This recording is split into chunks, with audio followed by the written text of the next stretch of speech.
If you were fortunate enough to live in Austin in the 1970s, you experienced firsthand one of the most bountiful musical eras in American history. The thing is, if you were there, you knew it was special while it was happening. You didn't need a historian 15 years down the road to let you know what you'd been through. The scene was anchored in the explosion they called outlaw country, which comfortably rubbed shoulders with a solid blues scene. One of the most popular acts in the city, though, was the rock band Too Smooth. Formed in 1973, Too Smooth featured stunning songs and twin guitar runs, intricate time changes, and fall-off-the-cliff dynamics, riverine vocal melodies, close gospel harmonies, and bubbling musical improvisations. These were the elements of what was coming to be called progressive rock and associated with acts ranging from Yes to Wishbone Ash. Yet Too Smooth also offered a decided tip of the hat to the proud tradition of Lone Star boogie, blues, and hard rock. Too Smooth should have become one of the most successful rock acts in the world. As it turned out, they had to settle for simply being one of the best. Right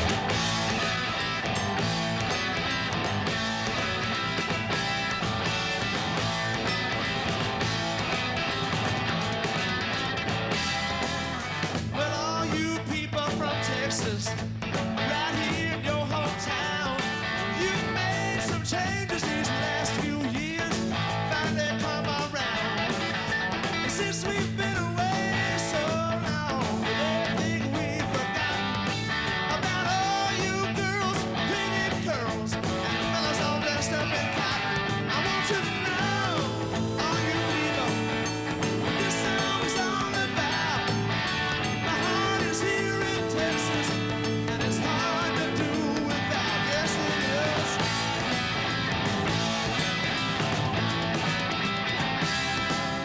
And all you people from elsewhere, Atlantic to Pacific Blue, I got friends from Georgia and New York, and so they're Texans too. And they tell me that making friends down here in Texas is just a whiz. So won't you come on down and we'll be glad show you what it is.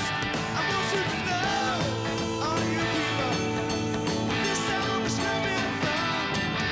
Texas hospitality. I want to show you something.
When Texas was nothing but progressive country and country western. And this band brought rock and roll out of Austin, through the Armadillo, and took it throughout the state. And I'll tell you, any rock and roll band that went anywhere was all because of the road that Too Smooth smoothed out for them. Besides them being just one kick-ass band, they couldn't have been in a better place at a better time than Austin in the 70s. We just loved our live music back then. And I saw the band that night, I was just blown away. I mean, this was a cut above. And you look for that in those days. You're trying to see, wow, what's the next thing going to be and how much better is it going to get? Because Austin already had incredible bands, you know, but this was another level. I liked the idea that this particular group of guys, not only were they good looking and single, but they were talented and they played rock and roll. And they played original rock and roll. You know, the thing I remember most about the music was that it felt good. You know, that they were a great rock band, but that they had a great sound.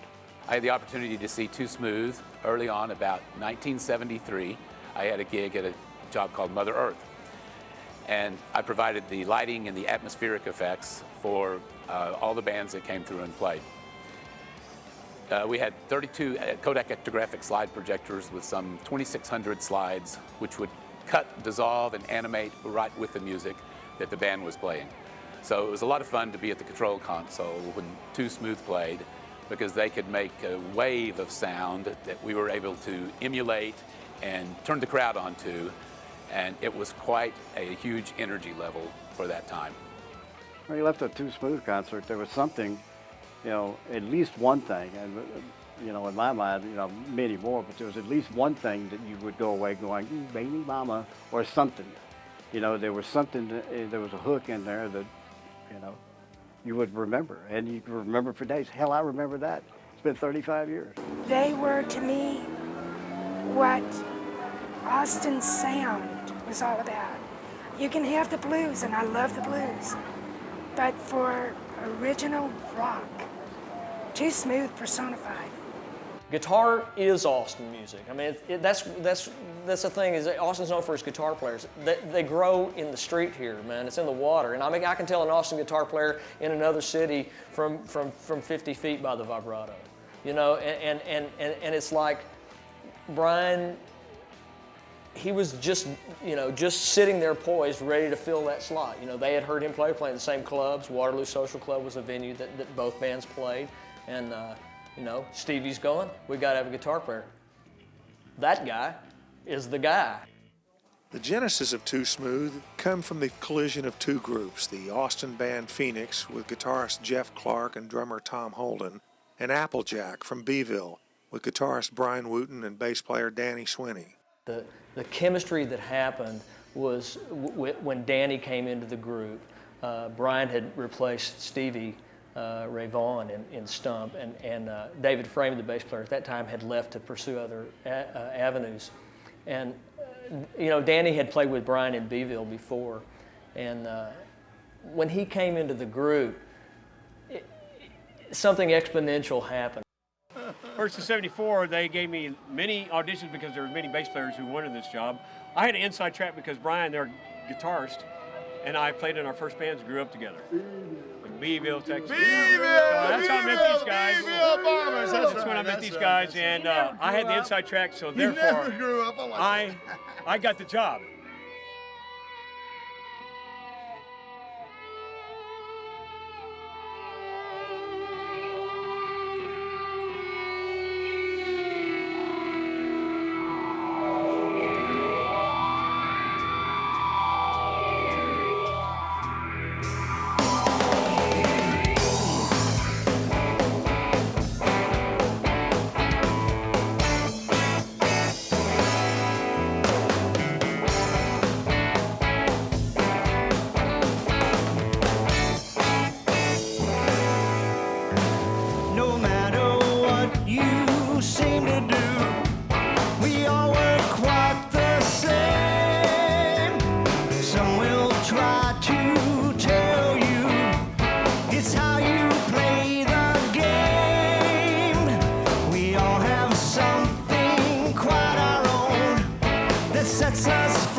Clark and Holden were primarily vocalists and songwriters, and each had a distinctive compositional flair.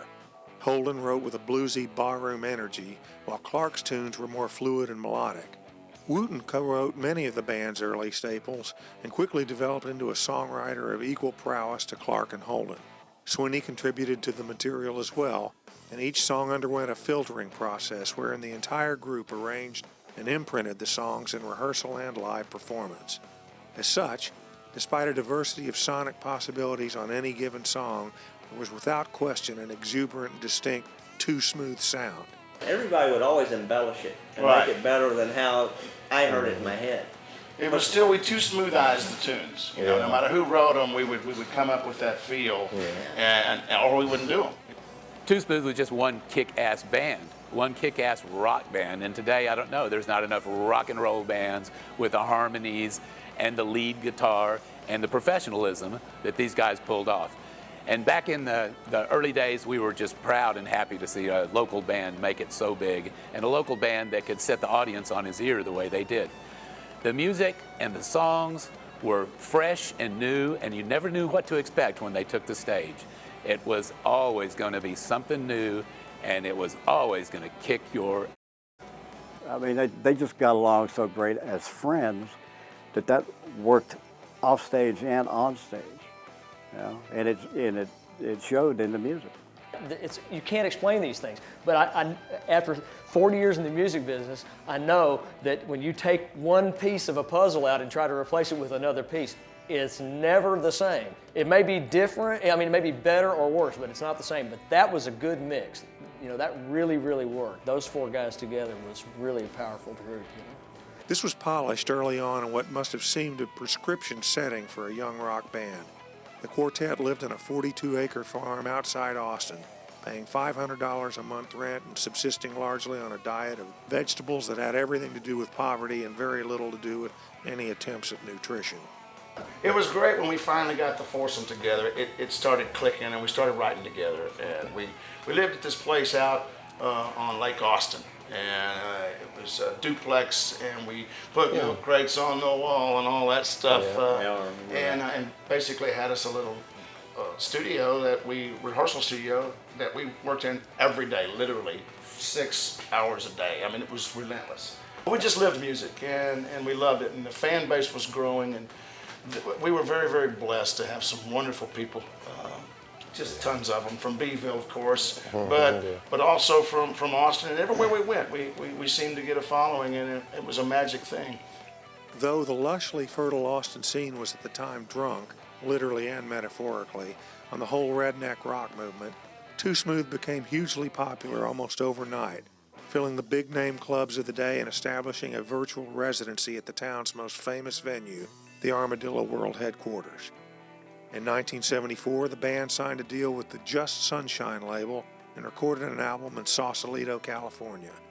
Work was being completed at the same time as Just Sunshine was engulfed by ABC Dunhill as part of a larger corporate takeover. Too Smooth returned to Austin wiser and optimistic at the failure and continued a gradual conquering of not just Central Texas, but the whole state. I was only with the band for about 5 months, and the next thing we're in San Francisco, and it started. While we're out there doing this album, about the last week of recording is when we heard that Gulf and Western decided to get out of the recording industry and had sold all their labels to ABC Dunhill. Mm-hmm. So here we are, a brand new act, and ABC Dunhill doesn't know who the heck we are. So Or care. Yeah, or care, right. In addition to record crowds and nightclubs, they began to perform with national touring acts. They appeared with and frequently destroyed such headliners as Ted Nugent, Spirit, Aerosmith, Lynyrd Skynyrd, Rush, Judas Priest 10 years after, Roxy Music, Foreigner, Rory Gallagher, and the Kinks.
guys were so popular, and this is before I was in a band. Like the Armadillo guys were smart. I mean, because they'd sell out. They still, I think, had the record for the biggest crowd, maybe. I don't know about that. But I mean, it was like huge crowds every time. Yeah, They'd it bring really in was. like when Leonard Skinner or Rush, these up and coming bands would come. They'd put these guys on the bill because they knew these guys would fill the hall up. You know? You can guarantee a packed house for the headliner by having the biggest, with hands down, draw local band in town open those shows.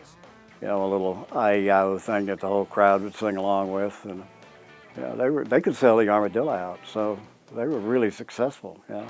After that, it was like I was racing the clock to get there because I wanted to have the table right up front. I wanted a full view of the stage. I wanted to watch each one of them as they sang. I learned all the words because they were so good. They were so interesting.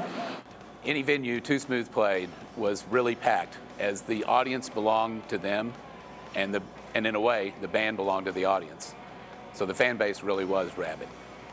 To me, they were incredibly successful. I used to go see them all the time when we were off, when I wasn't playing. I'd go to the Armadillo shows. You couldn't get in. I mean, if you didn't get there early, if you didn't have a ticket, you weren't going to get in. And it wouldn't matter if it was Friday or Saturday or Sunday night. It was going to be packed, you know. And if they played a smaller venue, if they played Mother Earth, a club that maybe was 500 people, you couldn't get in. You couldn't park. Some of the groups that I remember that were really fun to play with that were very complimentary, like Leonard Skinner. Yeah. After our set, their drummer put on a Too Smooth T-shirt. He said, "Now I'm wearing this. I'm wearing your shirt on set." Artemis Pyle. Artemis Pyle, Foreigner. They were really nice guys. Right. Aerosmith, on their early tour back in the early '70s, we opened up for them at the old San Antonio Auditorium. They were nice guys. In Waco, you opened up for Judas Priest. Judas Priest, we did several times. Yeah. Dave Mason. The bad boy kind of calmed down after his stranglehold took off, but Ted Nugent, he wasn't very well liked at the Armadillo after a few antics. But we played several times in front of him, played in front of him in San Antonio. He sat on the side of the stage and watched us. Rush, those guys were very complimentary. Yeah, we played with he those jammed guys. with the guitar player all afternoon. Yeah, I remember the Aerosmith show in San Antonio. We were the replacement band because their opening act backed out, and it was my 21st birthday. Really? And I was supposed to go to that concert. I had tickets. I called my buddy Kerry Crafton and said, "Now, I'm going to go down early. I'll meet you there." And he goes, "Well, how will I find you?" I said, "Oh, you'll see me." I didn't tell him. And he was walking in, getting into the building, and he said he heard Maybe Mama playing. He thought, "Wow, they got a Too Smooth CD." And he walked in, sure enough, there we are on stage. And I remember that night, the first time we ever signed autographs. And Danny and I, we were looking out the windows upstairs, and a bunch of girls down there going, "Come down, sign autographs," you know, and we're just the opening act. "We don't care, come on down." We're just the opening act. So we go down, and I'm signing my name, Brian Wooten, and he's behind me. Danny Sweeney, right? He's behind me. And he's so nervous, he's signing Danny Wooten.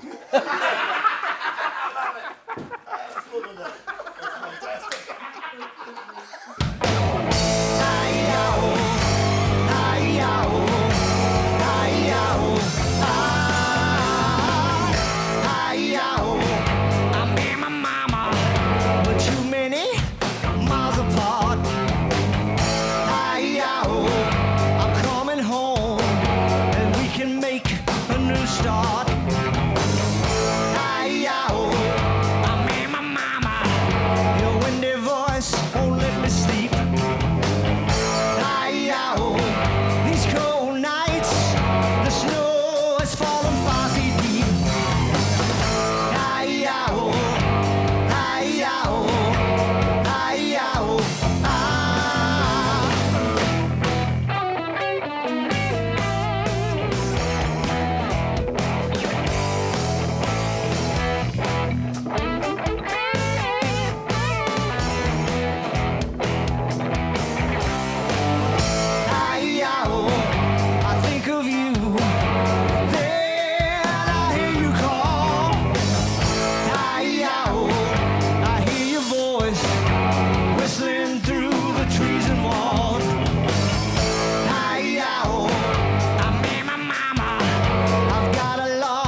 they were successful.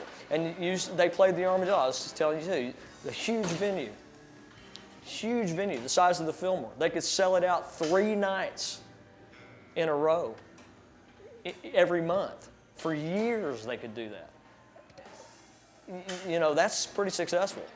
You know, bands today can't do that, you know, in this town. You don't see bands that can sell those sizes of venues anymore. And that's in a town that's a quarter of the size that Austin is now. You know, they waited till the last night after the last song of a 5-night, or was it 6 nights? I can't remember. We were there at least 5 nights. And they waited until the very last one, the last song, and then handcuffed us and put his face down on the friggin' stage, man. Really? And the only one that there was a bass player, Rodney, who we had gotten at that, and he was not on the warrant list, right? In the sound man. So he was in. They thought we were bringing dope into town, you know. So they took the cabinets off the back. They took, you know, thought we were carrying marijuana around and selling it at the gigs, I guess, and bringing it in our speakers. You know, and it was just insane. So Jeffries wrote this tune called Long-Haired Drug Band. I guess we kind of all threw a little something in there, but Jeffrey pretty much came Was up those with charges ever thrown out? I've never known all these years. Well, were they thrown out? really?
guitar, I'm gonna search your car. If there's nothing there, I'll check your underwear. The judge and the grand jury say it's okay. They'll give me indictments on anybody I say. I frame her ass, I say I saw you smoking grass. I'm gonna get you.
Your face will meet my fist. got you, boy. We got you, boy. We got you, boy. Low, low, low, low, low head drug man.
While we're in the cell, before we're moved from San Angelo to Abilene, we're in the city jail.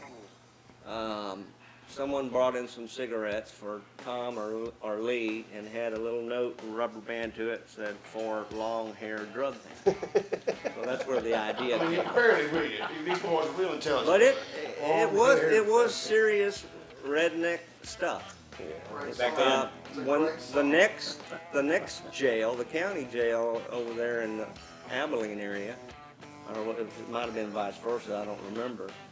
But when they were photographing and fingerprinting us, I had a redneck deputy this far from my face going, "We don't smoke marijuana in the state, like you long-haired hippie faggots do." I'm going, oh my God. They actually had really old sheep shears. Oh my God, yeah. I was going up and said, let's get the sheep shears out on this guy. They have them, you know, the ones that it's all kind of spring thing, these two blades, and oh my God, the sharper, So West Texas was not a safe place for long-haired people back in those days. No. Yeah. The guys continued to write new material, and about a year after the Just Sunshine fiasco, the artists and relations exec who originally signed them for that label surfaced at Buddha Records, which at the time was a considerable force in the music industry as home to such acts as the Charlie Daniels Band and Gladys Knight and the Pips. This time, Too Smooth was flown to the legendary Criteria Studios in Miami, and they began to record. The idea was for the company to release a Too Smooth single, develop some momentum and name recognition for the band, and then follow up with a full-length album. A Brian Wooten tune, Song for the World, was selected as the inaugural single. It was released in February 1976, and Billboard magazine immediately proclaimed it the pick of the week. Wooten's song, yeah, it was a great Song for the World was a really commercial sounding song, and the Billboard magazine picked it up as a top single pick. We went, we're in. All they got to do is get the record out. Right. So then we hear BBC Crunch came. supposedly, right before the record came out, this Fred Rupert, the artist and relations guy, called our management and said, "I'm out of here. I don't like it. There looks like there's a corporate strategy takeover. Some insiders trying to buy 51% control. I'm gone." So there's our guardian angel. But we heard from people. I heard, somebody in Columbus, Ohio said that it was being played there. I had somebody heard it in Japan. Yeah. So yeah. Sad. Strike two. It's just Strike the way two. it was, boy. It wasn't meant to be, I guess. Who knows? We may go back Right, to well, the we're having studio so here in much a fun couple now. of weeks. We're having so much fun 30 years later. Yes. They had scored a single deal with Buddha Records, which is a roulette family. It's a major label, and that's a really big accomplishment. We would have never made it to Miami to record the single "Song for the World" that was a Billboard pick, but the record company was bought out in internal stuff. Go to records. We would have never made there without Del Dean fixing our truck the day before we left. Before Too Smooth had much time to develop full-scale depression over the situation, Mercury Records came calling. Reps flew to Austin and the band put on a blowtorch of a show before 1,300 screaming fans at the Armadillo. Unfortunately, though label personnel raved about the band, confusion in the company's organizational hierarchy grew into a massive headache. And once again, for reasons that had nothing to do with talent, Too Smooth was left without a deal. Then was the Mercury fiasco. fiasco. I mean, I was pretty much ready to sign on dotted line, and it just kind of fell through. Yeah. One night, and we do a big show, fantastic show, by the way. I remember that. Armadillo sold out, I think. Just fantastic. Blew the A&R guy away, and then next thing I know, well, they're not interested anymore, and I couldn't figure out why. I don't know. Well, we kept hearing from labels that we weren't stylized enough in one venue, and I always thought that was our advantage, was the fact that we didn't all the songs sound alike. We considered the diversity of the material to be an asset, whereas a record company wants it to be able to hear any tune and be for the public to say that's them. Just as the early 70s really fostered the live music scene, in the later 70s, the disco scene kind of came around and put a lot of it to an end. The record companies were looking for pop music that was very predictable, and Too Smooth was just too diverse in their sound and their material to really make it back then. I think you'd have to say that the disco machine ate the Too Smooth rock machine. And we turn on the radio and wonder why we weren't hearing. I mean, it was capable of being on a radio. Should have been on a radio. For whatever reason, the style of music these guys were doing at that particular time was maybe a little bit ahead of its time or a little bit after its time. You just have to look and see what you think. But after the big pop wave that was happening, progressive rock came back into play. These guys would have been right there. Its timing is so often quintessential in making something happen. Well, we heard different things, and we were kind of sheltered. We may not have known the whole story all the time. We heard that maybe one of the guys that was sitting down here didn't have the power to say, "You got the deal," when he said he got the deal. And others people said maybe our manager was too hard to deal with or wanted more than what they were willing to get. We don't know. I mean, it wasn't that the band wasn't good enough, or I think it was just circumstance, and maybe, I don't know for sure, but that my take on it was always that he asked for too much. It was too hard line. He was selling too hard, I believe. The other thing that you look for in a group is dependability, whether they'll show up and play from night to night to night. And those guys, that's the way they made their living. They did it that way all the time.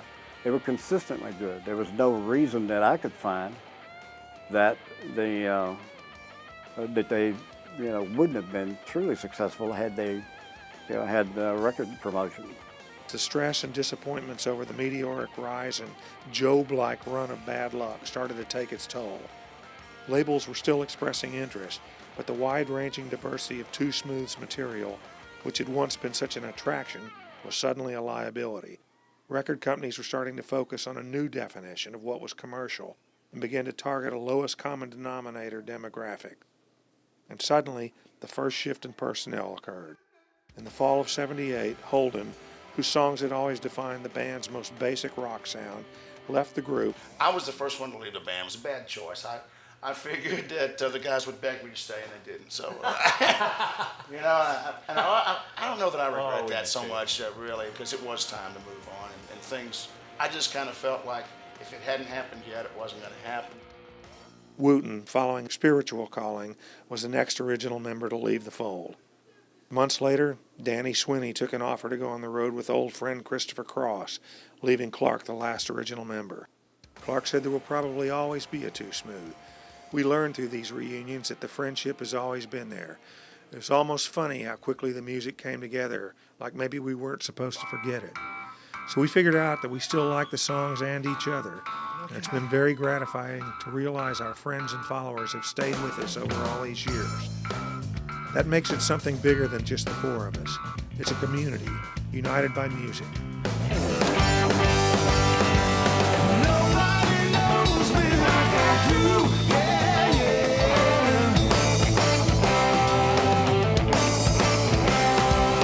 Women try to tell me to be true.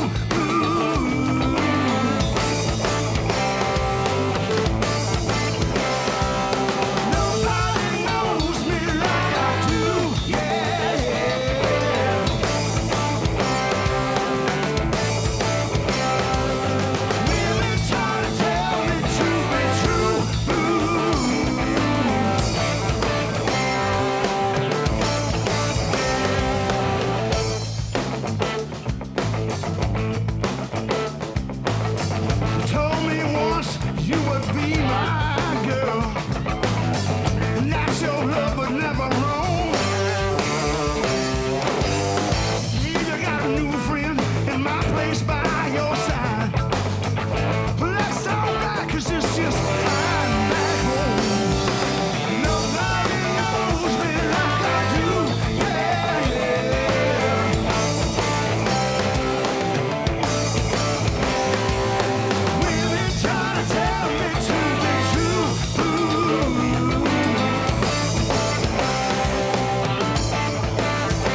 glad you could join us for this episode of the Texas Music Cafe as we celebrate the rich and diverse musical traditions of the Lone Star State.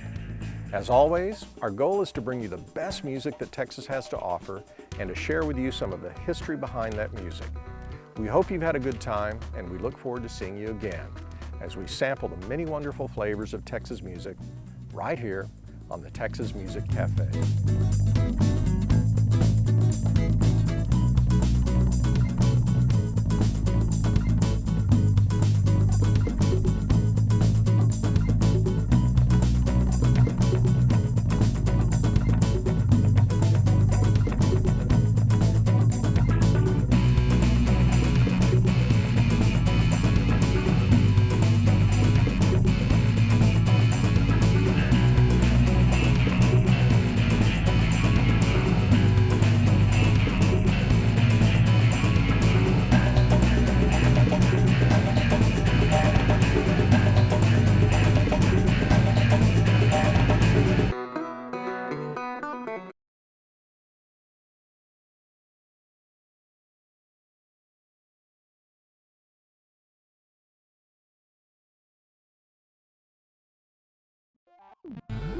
Texas Energy doesn't sell electricity.